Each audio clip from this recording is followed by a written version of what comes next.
Bem-vindos à Serafina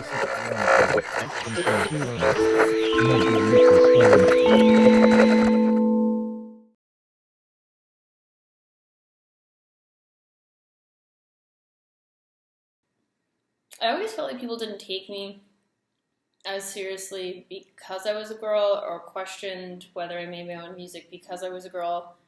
Someone grabbed my butt once after a set, which was probably the most extreme.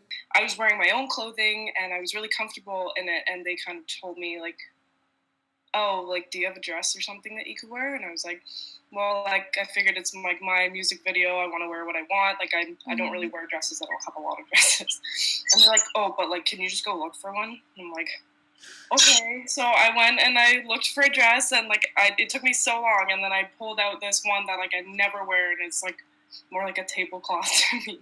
But I put it on, and they're like, oh, that's perfect. Like, that's really girly. That's what we want you to wear. And I'm like, okay, but like, this is my song. Like, I'd want to represent myself, and like, I'm not saying that wearing dresses is a bad thing, but to me, it's not something that I'm comfortable in. So that was kind of just, the one time they were really like forcing, being not necessarily sexualized, but you're a girl, you wear a dress, like, that's what we want to portray you as, kind of thing. And like, I don't know why in the music video it could have been like a hot guy liking like a tomboy or like something like that, but it had to be, a girl in a dress. For the most part, I've had a pretty good experience being a female artist in Toronto. I just had another DJ once get really kind of harassy, like really talked down to me in derogatory sense, and was like, oh, honey, you're so gorgeous. What are you doing here? Oh, my God. I'll give you feedback afterwards. Don't worry. Don't be nervous for your set. And,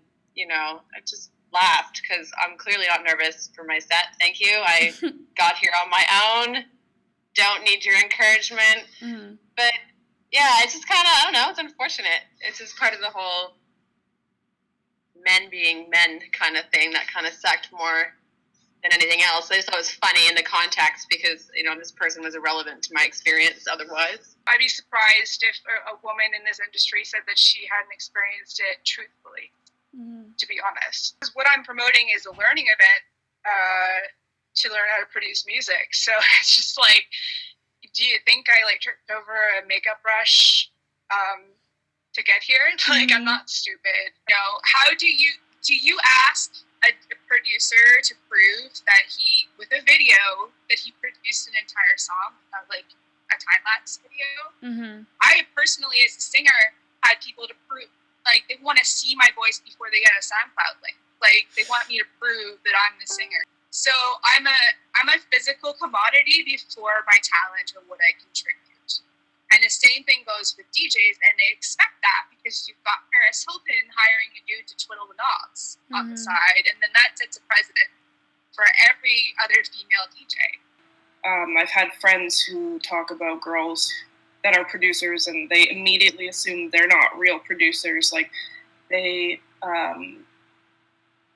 getting help from their boyfriends, they're getting help from their friends. Like, they don't actually produce these songs. Like, and I think that's kind of the way we're viewed, and they just assume right away that we can't actually do it, and so maybe people are not as willing to put us out there as DJs and producers, because maybe they don't believe us as much. Because I feel like women are underrepresented in everything that they do, in any sort of field. It doesn't matter if it's music or film or just anything.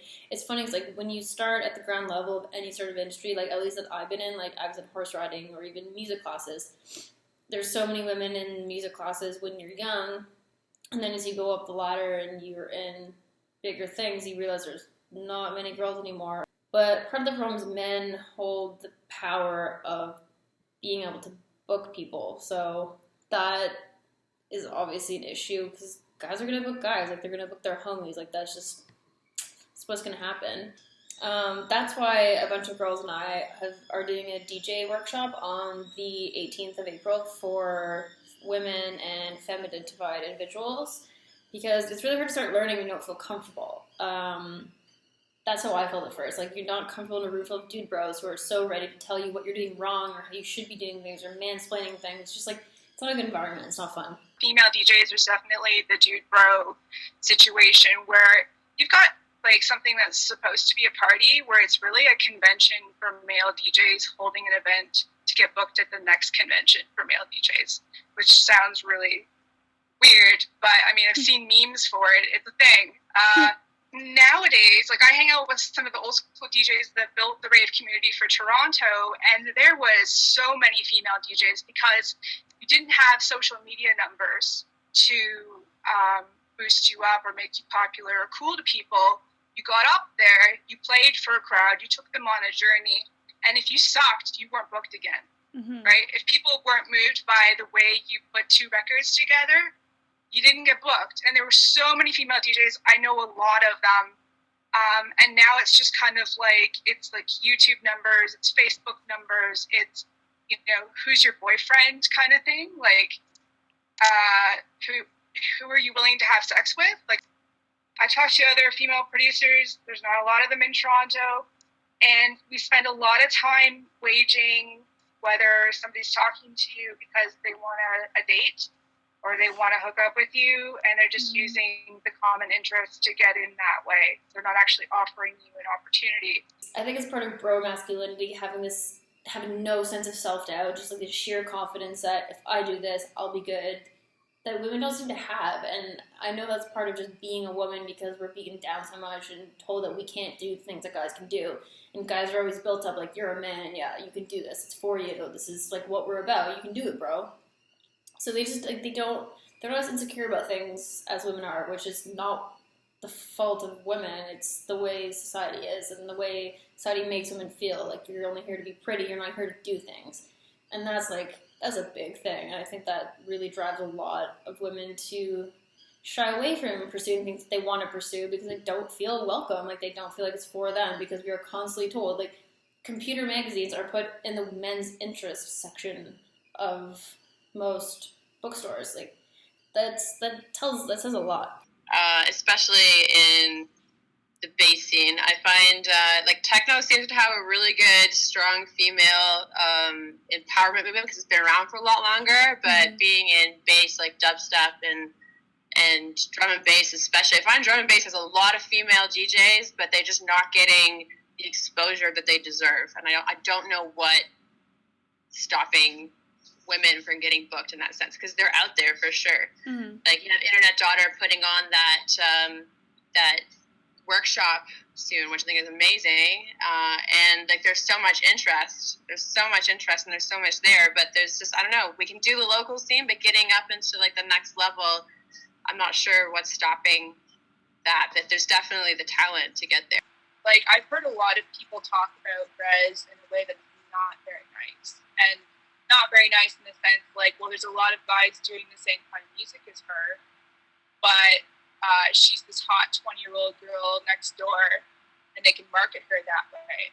And I'm just like, I don't see her wearing a push-up bra with a ton of makeup on, and even if she did, even if she felt like that, she's allowed to.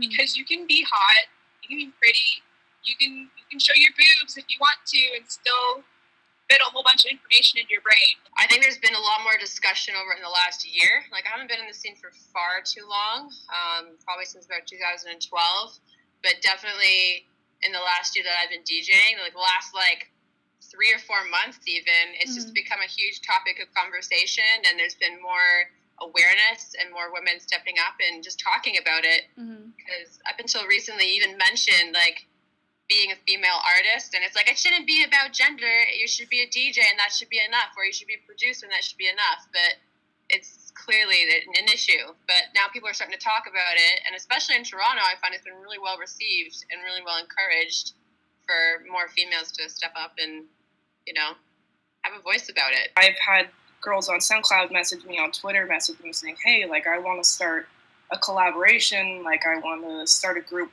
standing up for girls in the music industry. I have one friend right now that's emailing me. I think she's from the States. She's a really talented producer and singer, and she's just bringing a bunch of females in the music industry together to kind of, you know, boost us and give us a chance almost, because it is very male dominated, especially with producers and DJs and stuff. So there's plenty of undiscovered female talent out there, and I think that people are really, you know, we're really underrated, and that we should be shown more and not necessarily exposed, but like I think people should give female artists more of a chance and not kind of shut them down right away, because I've seen that so many times, like on a personal level. Just like guys around me who talk about, you know, or they just talk about their appearance. Oh, like they're just famous because they're hot, not because they're talented. I think just because ladies are scared to get into the scene, they don't feel welcome, and it's not an unwelcoming place. Like I've had nothing but encouragement and, you know, support from everyone, but there's some sort of stigma as to why people are not starting. Like I asked a question in general to TBC on Women's International Day, just like, why aren't you guys trying? And it seems to be some sort of just fear of getting into, you know, a technologically driven, male-driven society. And I don't know, I just think it's unfortunate that that's the case. Like, come on, let's go, try it, why not? You know what I mean? A lot of female DJs they don't see it as being worth it. And I can totally understand why. You know, it's really painful. You have to have a thick skin, and even then, it's like every day you might cry because someone says something really crappy to you, or it's in a huge accumulation of crappy comments throughout the day, you know? But I think the attitude of people are changing faster than the industry is. Like, I think people are finally, like, I know tons of sweet-ass chicks in dance music who are working hard, are making good things, are playing pretty often. So I think generally, like, throughout my friends, like my friend group, people are recognizing women more. It's just the industry has yet to catch up. Like, they will eventually, but it's going to take a bit of time.